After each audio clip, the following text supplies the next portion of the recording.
All right, perfect. Thank you everyone for being here today. We really appreciate your attendance of this Undocumented Health Chat panel. We are super happy to have our panelists here today, which includes Francisco and Jahahi. And we will give them some time to introduce themselves. But before we do that, we'll go ahead and introduce the co-moderators of this panel. I am Nayeli Rico. I am the coordinator for the Undocumented Student Program here at UNLV. And I'll go ahead and pass it over to Janet. Hi, good afternoon, everyone. My name is Janet Nahida, and I am the Social Services Coordinator here at the University of Nevada, Reno. And I support undocumented students here. So it's great to meet with all of you today. All right, awesome. And then we'll go ahead and pass it over to our panelists.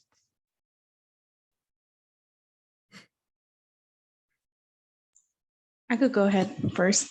So hello, everyone. My name is Jahahi Mazarego.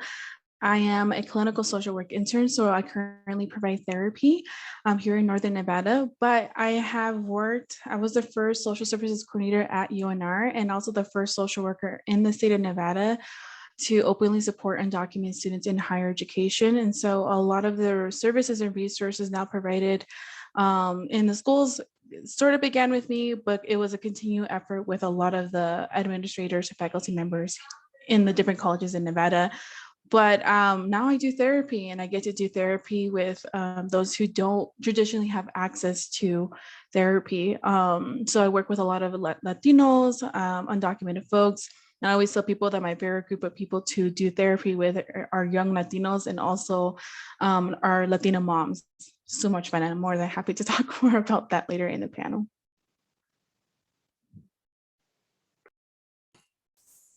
Hi everyone, my name is Francisco Reynosa Segovia.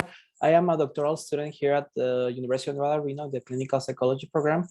My involvement with the Undocu community started back in my undergrad at UCLA. I joined IDEAS, student advocate group that empower undocumented students through resources, knowledge, and other information.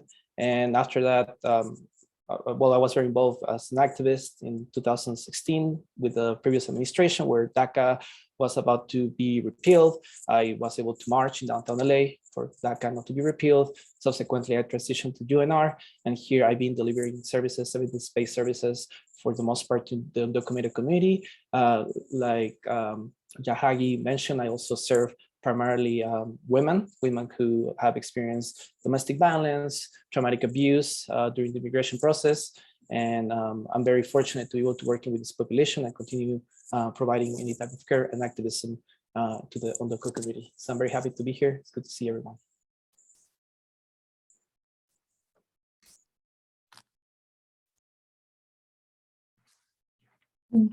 Thank you both for introducing yourself today. So we will go ahead and get started with the panel. So for the first question, what are some of the challenges that undocumented youth experience or face in our community today?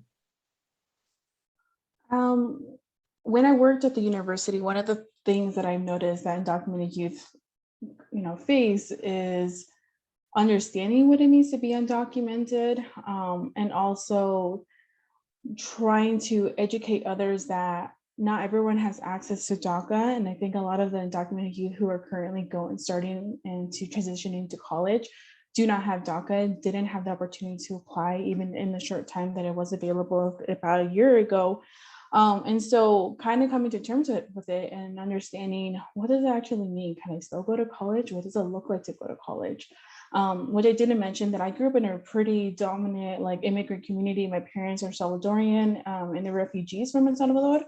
And so I grew up with friends and family who I remember just understanding their undocumented status. And one of my close friends, she was undocumented. We always knew that. But once we were about 16 or 17 years old, I started working. She couldn't work legally like I was able to.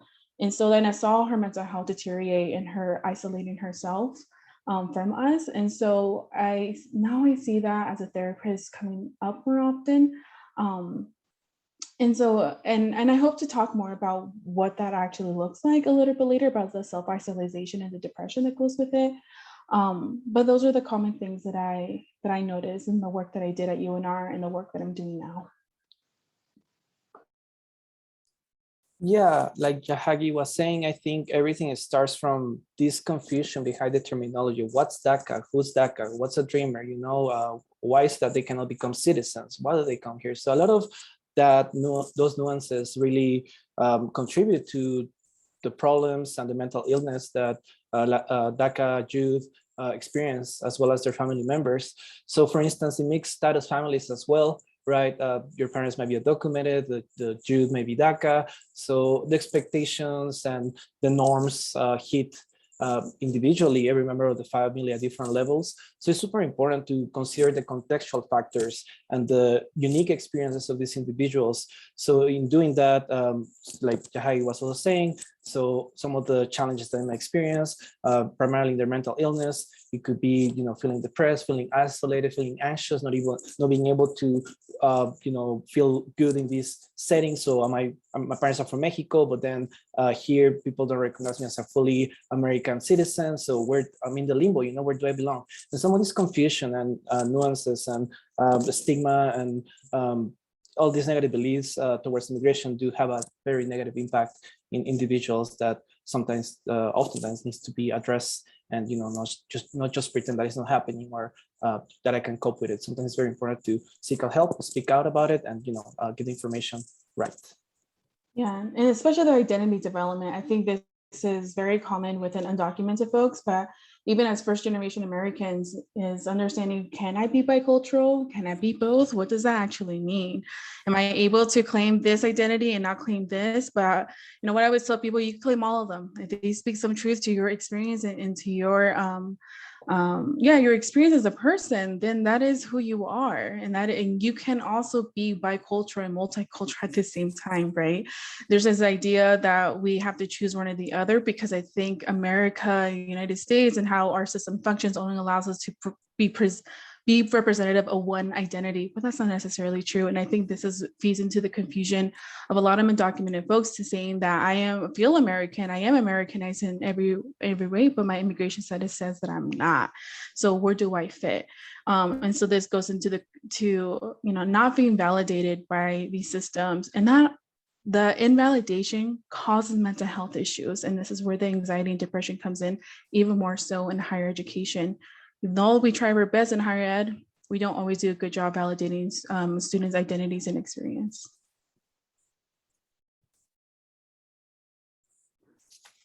Thank you both for that very meaningful information. In regards to like the fears that are experienced within the undocumented youth, can you touch some more base on that? I mean, well, right off the top of my head, I think in terms of fear deportation, right, something that most youth and families experience, you know, and mainly it's still occurring. Unfortunately, it's been occurring for years, but in the last administration, I think that was the most strict, extreme measures of immigration that we have seen years here in the US. So, you know, having a lot of people from different backgrounds, for different countries who came here with undocumented status, being deported, not feeling safe. So I think that's one of the biggest fears, not being able to know what's going to happen. You know, like today I'm here, tomorrow I might not be here. So that kind of uncertainty also has a lot of negative impact in your psyche, in your mental health, as well as your health in general. So I can think of deportation, isolation as well. So not being able to relate to others, to society, society's expectations. All of these things I think contribute to, again, all of these, you don't address this in a timely manner, I think they accumulate, they won't go away by itself. So it's important to take care of this, recognize that something is going on. Some these fears are maybe growing bigger and in numerous ways. So maybe there's something I can do to try to, not let it all accumulate and, you know, just bring it down out of nowhere. And on the opposite side, being able to have some social support, access to resources, information, and people that I can, you know, talk about some of these fears with. Yeah, and I think about, I don't know why it's funny, but I think like collectively we all fear money or lack of money. And I don't think that a lot of people are talking about the trauma that comes to living in poverty. You know, because what I often see with undocumented folks or those who are first gen or low income is that we feel like we internalize this responsibility that we cause our own poverty. And so what I do in therapy is I tell people, no, you didn't cause your own oppression. These systems were created to make you feel like you are responsible to getting yourself out of poverty, and you are responsible for maintaining or staying in poverty. And so I think that's the biggest fear, is just not having the financial stability. And not only that, like when you talk about immigration and the immigration movement, we put such an emphasis on productivity and also how immigrants pay into taxes.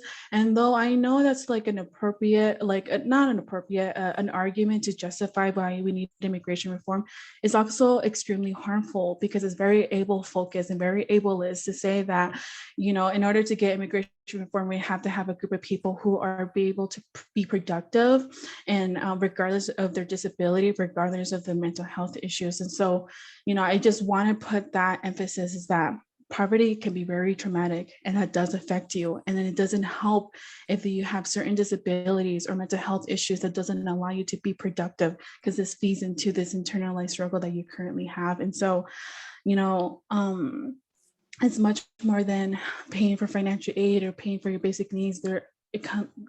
Money plays a big part of our own idea of who we are.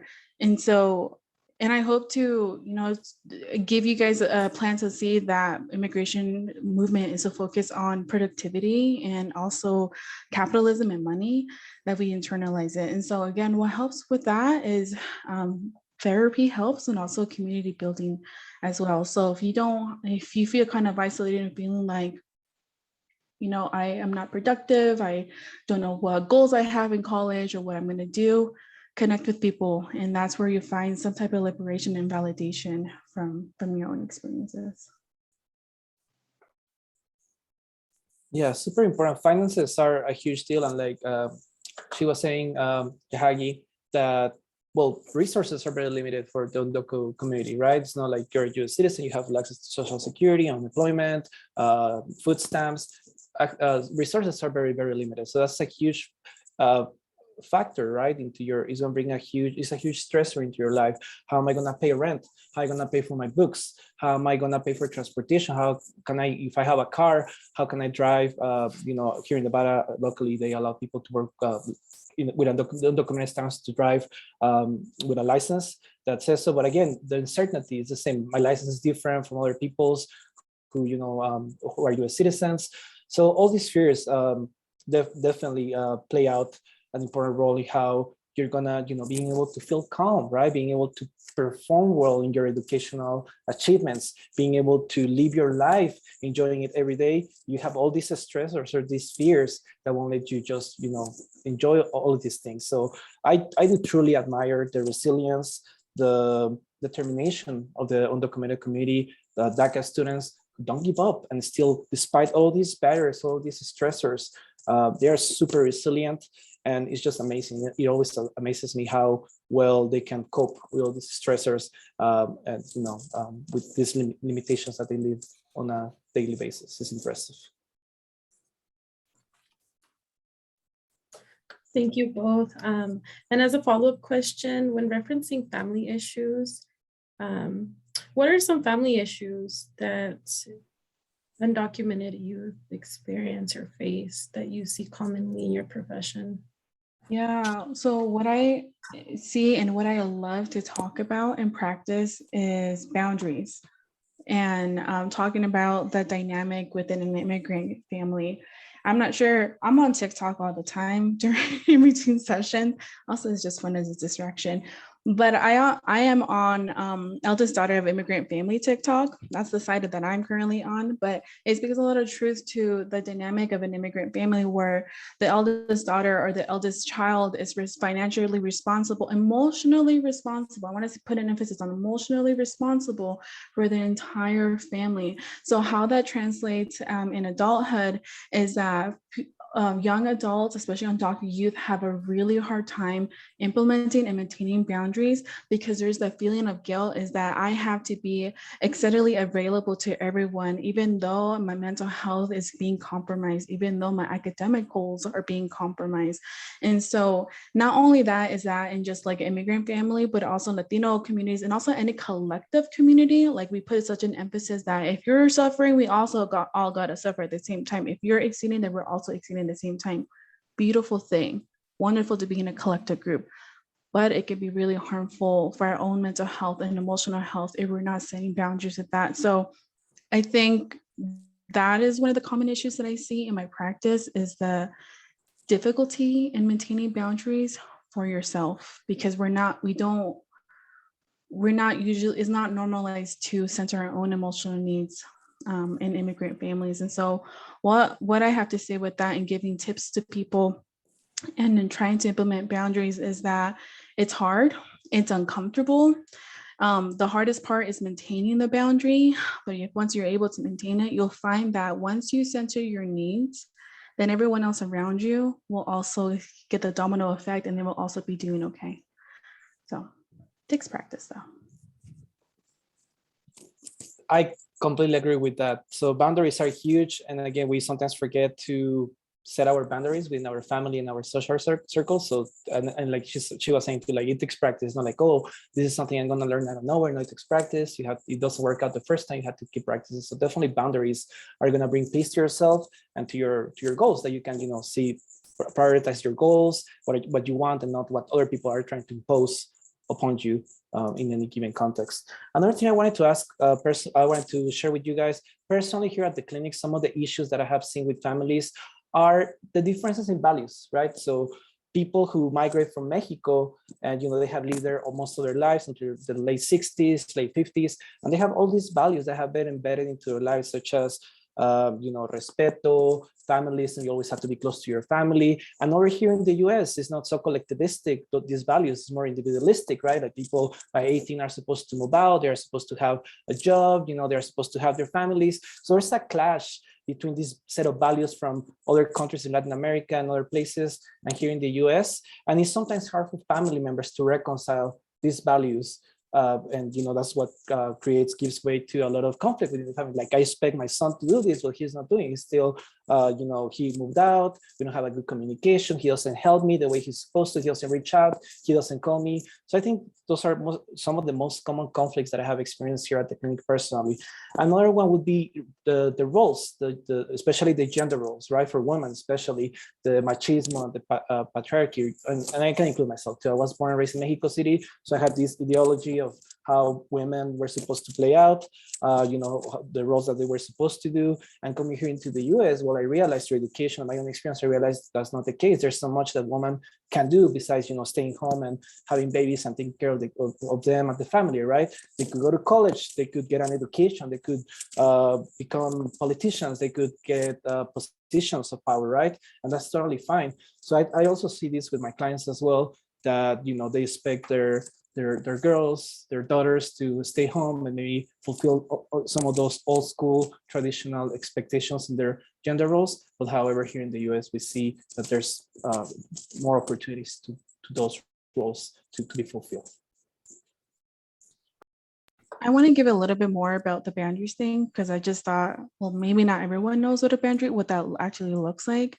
And speaking on the machismo stuff, yes, that's so very true. And so how I've been able to practice the boundary within myself is I walk away when the men in my family talk about like what their expectation on what women are. I'm going to preserve my energy. I'm going to just walk away. And that's one way to practice your boundary. And it's also going to be in many different ways. But, again, it's important to know that when we're setting our boundaries, we can't put that expectation that our family members are going to respect it. They're not, because they have benefited from you not setting your boundary. Who's going to benefit from setting a boundary is yourself. So this is where it's really difficult, because you're going to be really mad, but continue to do it. Preserve your energy, because the way that you preserve your energy, the more likelihood that you're able to meet your own academic goals. So just do it. So if you have a goal in becoming a doctor, the only way you're able to do that is to preserve your energy. So don't listen to the machismo and just walk away and be cool about it. I love that. Thank you both. And to sort of stay on the train of tools, what are some ways that students can cope with experiencing difficult circumstances, whether that's with their immigration status or family dynamics, or even academic challenges as well?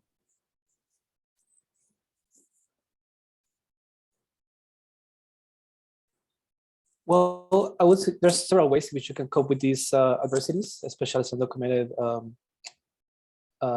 immigrant or DACA student. So first of all, I would say support, like we were talking about previously. So find support, find organizations like this, Undocumented at UNR, finding events, information, advocate for your, for your rights, to assert that what you're doing or what you're feeling can also be shared across different individuals in similar situations, right? So you're most likely people who also are in similar situations are feeling this sense of rejection, sense of, clash with gender roles or expectations within your family. So I guess find people, find support systems that are gonna, validate your concerns and are gonna add to that support. Like, okay, yes, you're experiencing this. How can we talk about it? Maybe we can start an initiative. Maybe we can start a project here on campus, or a Facebook group, an Instagram group, a TikTok account to kind of debunk some of these myths and inaccurate portrayals of undocumented immigrants, DACA students, and gender roles within society. So I would say that's key. Advocacy, I guess, in short, advocacy would be key, as well as self-care, right? With self-care, I mean, well, you're constantly exposed to stressful instances within your household, so your parents always trying to tell you how to live your life, to conform to these gender roles. Well, also try to do things for yourself, right? Get out of there, the things that make you feel happy, that you're being fulfilled with your goals, like Yahai was saying. So all this energy you have to, as there's this negative energy, we also want to seek out this positive energy somewhere else. So that is a good balance, and this negative energy doesn't drag all of your efforts and all of your motivation away. You want to find another place in which you can feel that you can thrive. It could be through your school, through art, academics, advocacy, so many different things. Yeah, so family, academics, and legal. So that's what I heard about. What are the tips that you can do? So with family, again, I just love talking about boundaries. Continue with that. If you're interested more about reading it, I would encourage you to find Setting Boundaries, Finding Peace. That's a book that I recommend for most of my clients. Something that I'm so bad at reading, but something that I will continue to read very slowly. So that's one tip that I'll have for when it comes to family. Also, like when it comes within family and how to cope, is as someone who experienced family separation because of deportation, it's understanding that the change in family dynamic, or the idea that your future is going to look different, is a form of grief. And so in order to deal with grief and to deal with this loss of a person, of a family, or an idea, is to find a new way to love it. And that's what grief is about, is finding new ways to love that person that you lost. I love the thing that you lost. And so for me, as someone who experienced grief because of family deportation, I focus on finding new ways to love my family members. And that for us, it was simply as doing celebrating birthdays through FaceTime. And every one of us, even though we're 2 different countries now, that we always made sure to get a dessert. And I love food, and food is my love languages. And I think Latinos, specifically, and people of color, food is always a way to cope. I'm cool with that. And so what we did, it was we buy dessert, we made it a celebration, and we continued to maintain the traditions, even though we were completely different countries. And so for families, is to maintain that tradition, whatever that is, and figuring out what your love language are between family members. For academics, what I encourage you all to do is to be aware of the resources on campus. Most resources are available to any student, regardless of the immigration status. The only exceptions are federally funded programs like Upward Bound, TRIO, McNair. They're not available for undocumented students, but there are always other resources. And especially if you're facing mental health issues, anxiety, and depression because of immigration related things, know that most universities and colleges here in Nevada has a disability resource center.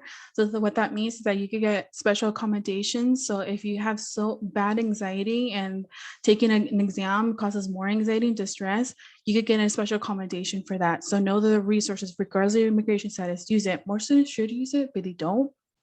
Another part of academics is, like it says, setting boundaries. You don't have to justify your experience or your identities to these higher education systems. You don't have to give them your whole immigration story if you don't want to. But if you find peace and community within the university, cool. Find your group, find your club. That's also another way to validate and feel support by other students. Now, in terms of legal, just connect with reputable legal immigration assistance. Do not go to a notario or notary. Please don't. They do not provide legal immigration assistance. And there's a law that was passed by Governor Sandoval, who now is the president of the university, that criminalizes people notarios, if they give legal immigration assistance, because it's such a common thing here in Northern Nevada, at least I could say, and I'm sure Southern Nevada as well. So those are just a few tips on how to cope and deal with being undocumented or being in a mixed status family. And just lastly, to add to the legal component that Jahai just mentioned, a lot of people when experiencing domestic violence, which is also a real issue in families, and especially right now with the pandemic that we are trying to overcome. Families who stayed in their homes due to the pandemic and all that stuff, probably domestic violence. There's statistics that are coming out that are saying that Latinas were also more exposed to domestic violence, incidents of domestic violence more often than before the pre-pandemic was here. So for those people who are experiencing these unfortunate circumstances, there's a lot of stigma behind this. The first one is don't report this, don't do anything, try to assimilate it, internalize it, because of that fear, right? If we say something, we speak up, I'm gonna get deported, what's gonna happen? My dad is gonna get deported. There's gonna be a fracture. Something's gonna happen to my family system. And that fear is understandable. Yes, you don't want your family to be damaged or nothing bad to happen to your family members. But at the same time, you have to consider this unique position of, okay, well, there's this level of violence that I'm experiencing, my family members are being exposed to, they are victims. And it's sometimes worth maybe not calling the police right away, but sharing this concern, this with someone else, rather than staying quiet and pretend that it's not happening or it's gonna go away, it's gonna stop on this, because it doesn't, most of the time it doesn't happen unless someone is arrested or something bad happens, someone is greatly injured. So I would encourage people who are experiencing these unfortunate situations, or know someone who are experiencing these situations, to try to do something about it, not just stay quiet or being complicit to these instances. And I just wanted to point out in terms of the legal aspect that here in the US, there's also another opportunity for people who are undocumented. It's called the Ubisa Opportunity. So people who are experiencing domestic violence, they're victims themselves, or I think their children as well. I'm not a legal expert, so don't quote me on this. You are a victim of domestic violence and there's a police report on file, or even sometimes where there's not a police report, you can apply for this Ubisa that will grant you a work permit and some sort of legal calm in terms of once you apply for this visa, Ubisa, being a victim of domestic violence, you can get something positive out of it. It's not everything negative, that everything's gonna be bad for you and your family. So again, that's another reason to speak up and do something about it, rather than just stay quiet and be complicit to these situations. But again, I'm not a legal expert, so I'll let other people chime in to maybe provide more insight about this, what I was just talking about.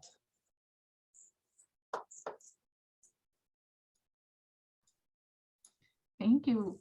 And then our next question is, can you share any coping exercises or maybe grounding exercises? I know those are also really nice tools to have when you are facing instances of high stress.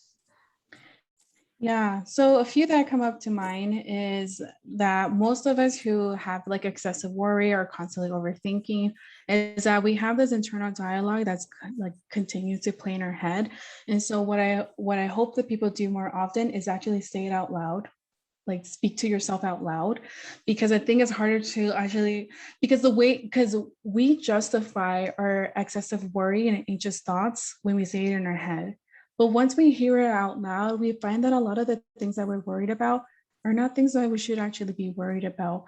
And so I always tell people, ask yourself this question: is my thought helpful? Is it harmful? isn't important. And then we get to find out that maybe it's not as helpful. Maybe I'm worrying about something that I shouldn't be worrying about. And so it's about having this outward dialogue because we continue to have an internal. So that's one coping skill that I'm thinking of.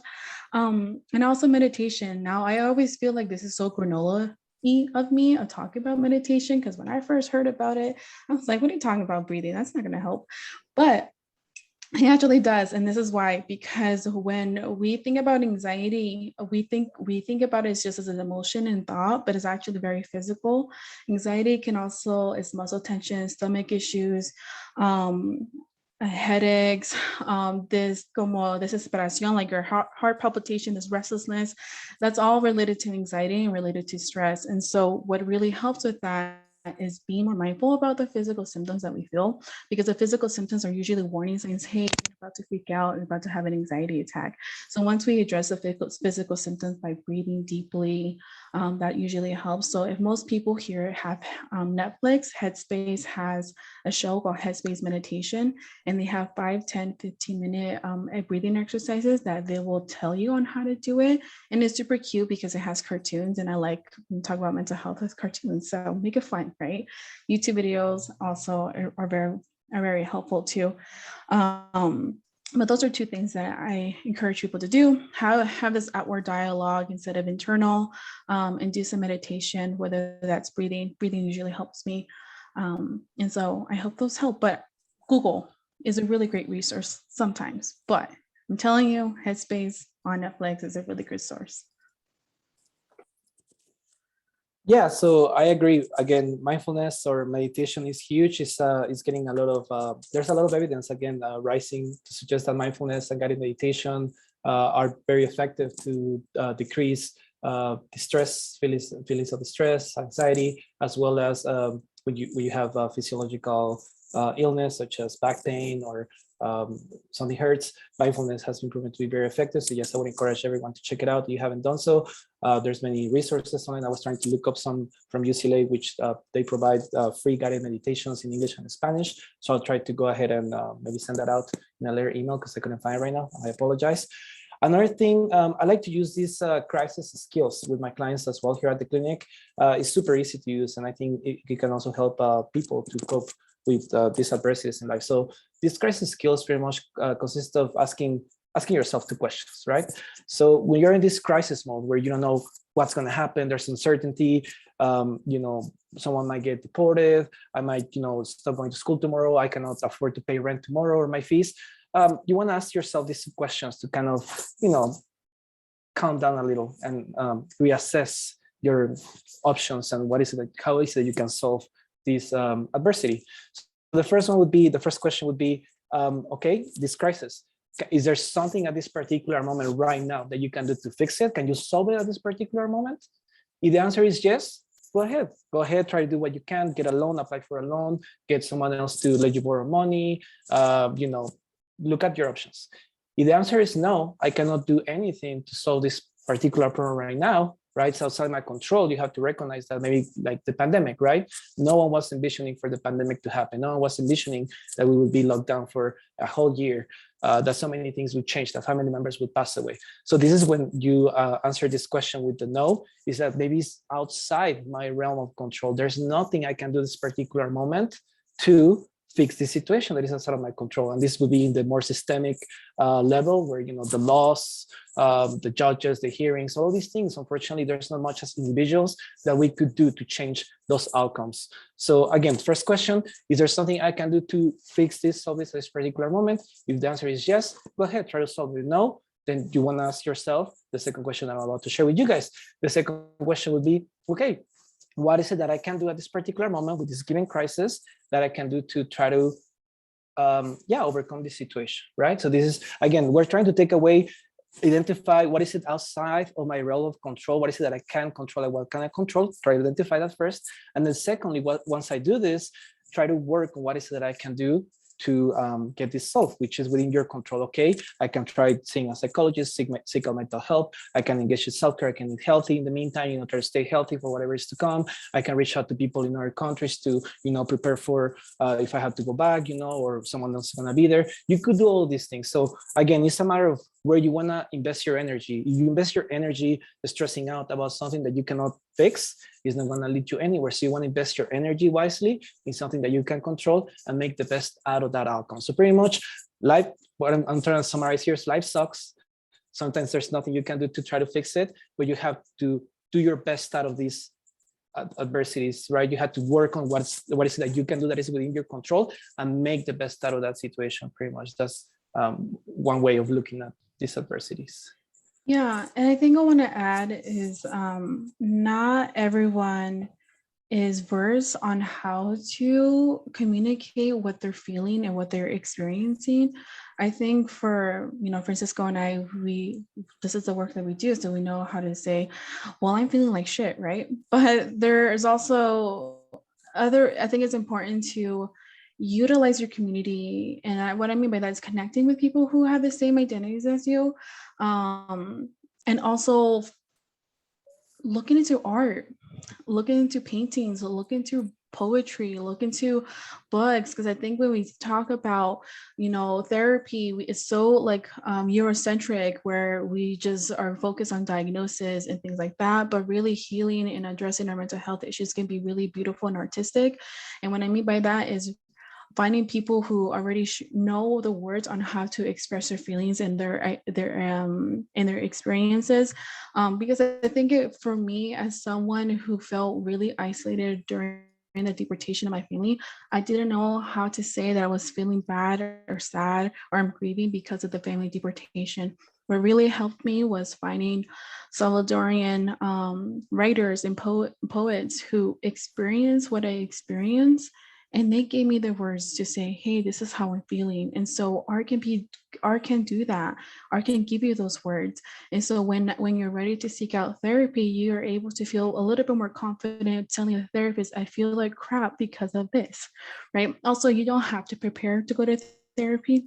If you have it in your heart or in your mind that maybe I need professional help, just go. They're trained to help you figure out what the words that how you're feeling and put it into words.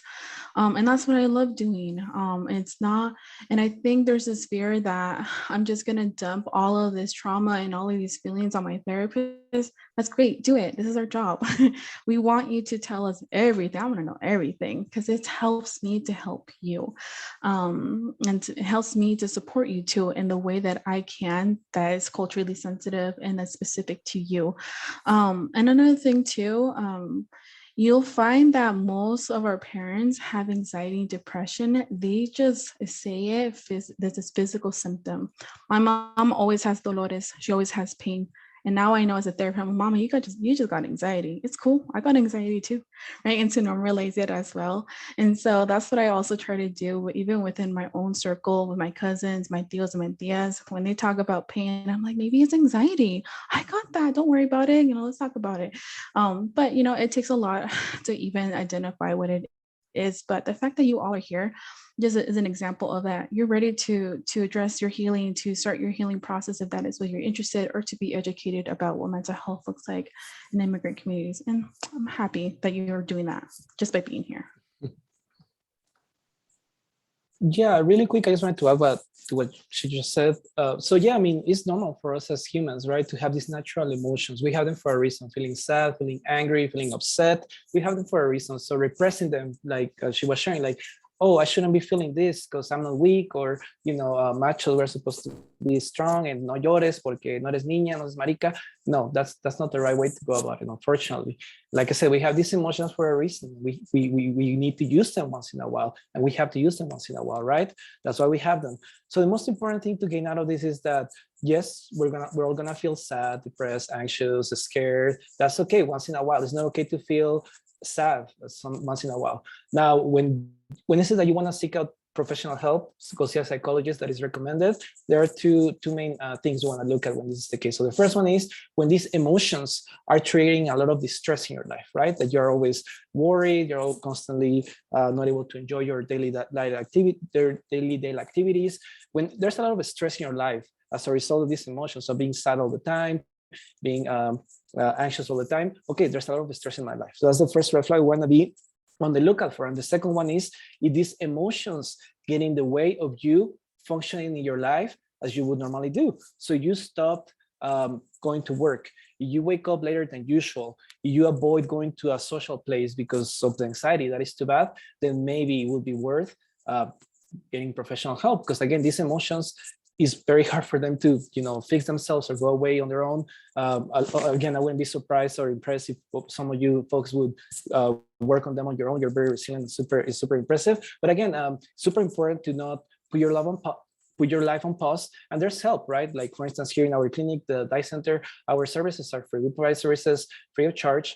Unfortunately, here in Northern Nevada, the resource is a little bit more limited, but again, it's important to seek out the services and not because of some barriers just rule out, okay, I'm not going to get mental health because this reason. Your mental health is super important. It matters. It makes a difference in your life overall. Yeah, and to add on the finding the therapist, very important that you feel comfortable with your therapist. If you don't vibe with them, you don't have the same energy, then it may not be as effective for you. So when my tip is whenever looking for a therapist, and for what I did when I had to process what the family separation that I experienced, I asked them, have you ever worked with a mixed status family? Do you know about immigration? How much do you know? Do you understand the Latino dynamic as, again, the eldest daughter of an immigrant family? Because that's super important. That's my identity now. Do you know how to, have you have experience? And if they say yes, great. If they don't, they don't. And so what I also encourage people to do too is that most of these therapists will be on their agency's website, and they'll have a little bio that they create. Read it. It's kind of like online shopping, and read what the therapist says. If the bio resonates with you, if you like what they said, then they're likely going to be the person for you for therapist. Because what I did is I found someone who said culturally competent, and that's as much as I needed to know. And I had a really great therapist, and that's why I'm doing therapy, because of her.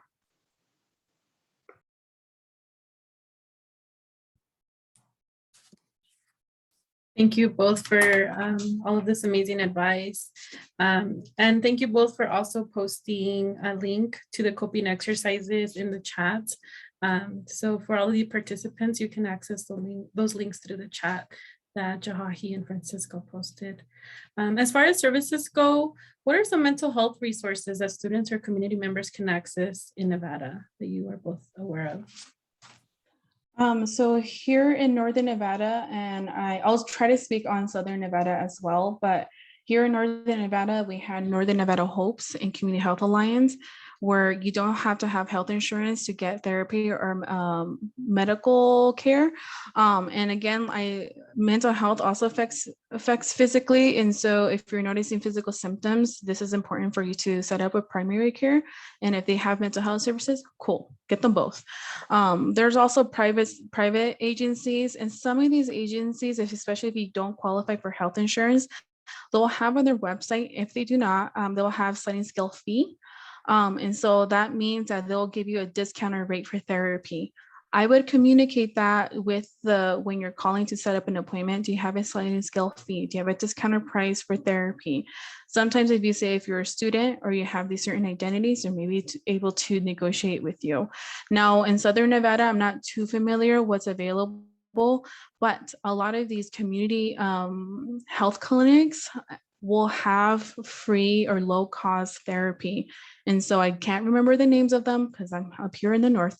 But if there's services here in Reno, there's definitely services there in Las Vegas. In the rural areas, it's a little bit more challenging, but know that Reno and Las Vegas also service rural areas as well. And there's also the online therapy, which I always tell people just be a little bit careful with, because some people meet higher needs for therapy and can't do online therapy, and they should probably do therapy in person. So those are just a few resources that I could think of. Yes, so that's all I can think of right now. Yeah, like I said previously, services are a little limited here in Northern Nevada. The only two places that I can think of, or three places that I can think of, is you are a UNR student. Here we have the counseling services. You're a student, I believe services are free or they're very affordable. However, I know lately they have a big caseload, so there's more people seeking out services than therapists available at the moment, unfortunately. So that's one option, the counseling services here at UNR, only exclusively for students, UNR students. Another one would be the Victims of Crime Center, BOCA, B-O-C-A, BOCA. That's the supervisor of that clinic is Dr. William O'Donoghue. He's a faculty here at the clinical psychology program. This is exclusively for victims of sexual abuse, so child abuse, sexual harassment, all of these things. This would be the place where you would like to call. I think if you Google it, you can find a number. If not, I can go ahead and get the information for you. I'm sorry, I don't have it readily available with me. And lastly, we have the DICE Center here, the lab I'm very honored to be part of. Our DICE Center, we have 3 clinics. We have the Drive Center and La Clinica. So it's a little confusing because it's a lot of clinics within this team. But yeah, the Drive Center and La Clinica. So the Drive Center specializes for people who speak English and have been victims of traumatic events, any traumatic events, such as being in a car accident, witnessing someone getting injured or murder. That's the Drive Center. And then in Spanish, we have the La Clinica, which is exclusively for Spanish-speaking Latinos who have experienced traumatic events.